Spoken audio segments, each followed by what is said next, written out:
Now the Australian film director is here on his new adventure in Vietnam to film turtle preservation in the country. We're lucky to catch him right behind the scene to ask him about his journey here in Vietnam. Hi Jeremy, so how are you doing?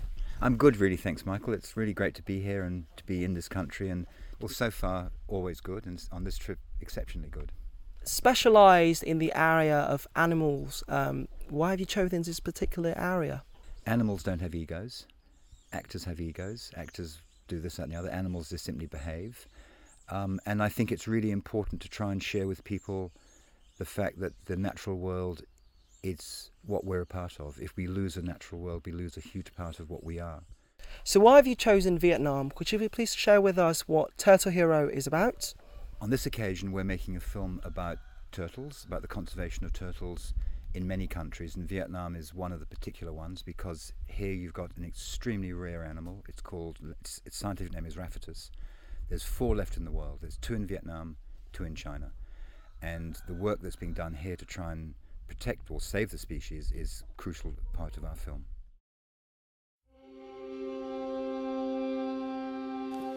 Thọ Xuân District, Thanh Hóa Province used to be a thriving habitat for the Hoan-Kiem turtle species, also known scientifically as Raphitus shuanghui. Now, former hunter Trần Văn Cường is helping director Hogarth's film crew understand the dramatic decline in Raphitus's numbers in the region. Tôi bây giờ thì tôi không đi nữa, tức là chỉ có cách cho nên mọi người mà nếu mà có gặp được cũng đặt vấn đề nhiều với tôi với nhân rồi, nếu mà gặp mà bắt được thì cũng báo về. Finding out about the film crew's intention to preserve the species, Gung decided to join the $400,000 film project. Spending the day with him and his wife, he was such a lovely gentleman, and his willingness to show us what he used to do, to really involve us in how he used to hunt turtles, was for me very special. The 3 members had 3 weeks in Vietnam of the total 18 months to film DNA conservation efforts in Vietnam by the local conservationists. Công việc của chúng tôi rất là có ý nghĩa trong cái vấn đề thứ nhất là về bảo tồn loài, đa dạng sinh học. Thứ hai nữa là về vấn đề là muốn đưa cái tên đó là rùa Hoan Kiếm trở thành cái tên phổ biến trên thế giới. Afterwards, Turtle Hero will continue the journey in Austria, Germany, China and the United States and will resume in Vietnam next year for phase 2.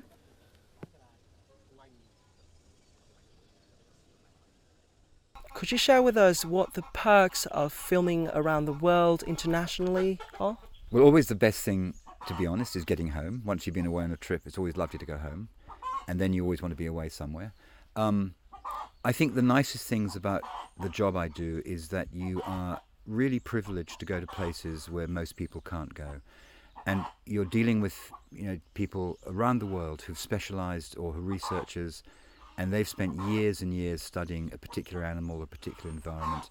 We turn up, and once they realise that we're serious about trying to portray it, then they're incredibly generous with their knowledge. So what are the opportunities and challenges of working with animals? The difficulties are often that you're living in very remote places. Often the difficulties come with the equipment. You've got to have, we have to charge batteries, all that horrible stuff that technology gives us. But the joyful moments are just when you actually are with an animal in its natural environment, and also when the animal is accepting you as not being an interloper, not being a threat. It's just sometimes when you're there and you've got a tiger or a lion or an elephant, an orangutan or a gorilla, you just sit back and think, wow, this is just really special. And then you do your job. Could you please share with us a favourite piece of your work and what it's about? So one of my favourite animals is the orangutan, the ape that lives in Borneo and Sumatra. And I spend a lot of time filming them. And I used to have a red beard when I was younger. They have red beards, so there's a lot of affinity. You look into their eyes and you really see in their eyes, you see our eyes. They're so close to us that we're dealing with our cousins. And I think to try and get that across to people, that these animals deserve the respect to be protected in their habitat.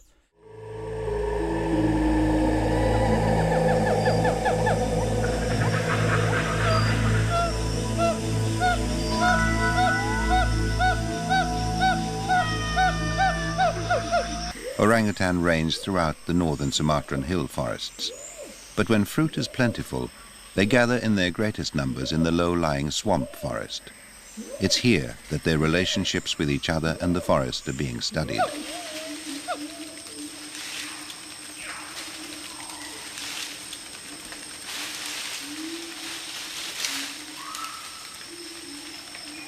Female orangutan may have no more than 3 young in their lifetime, so each one is precious. Between this mother and her infant, there is something almost human.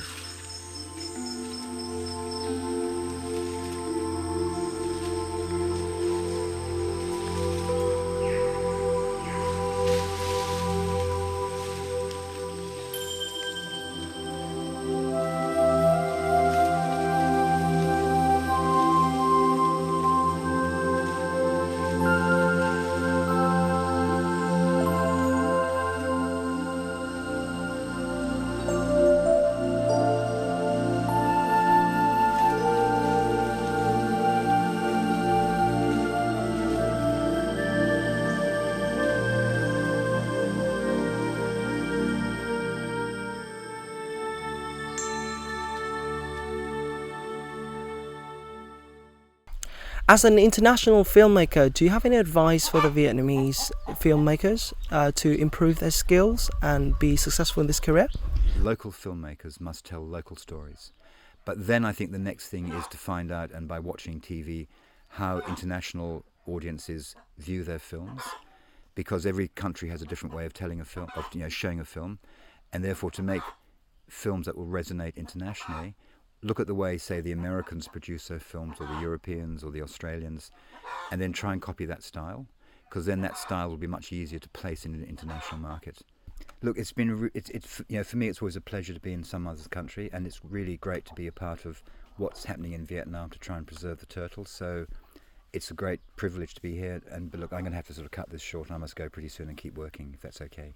Thanks a lot for your time, for joining us today. We wish you the best of luck with your future project in Vietnam.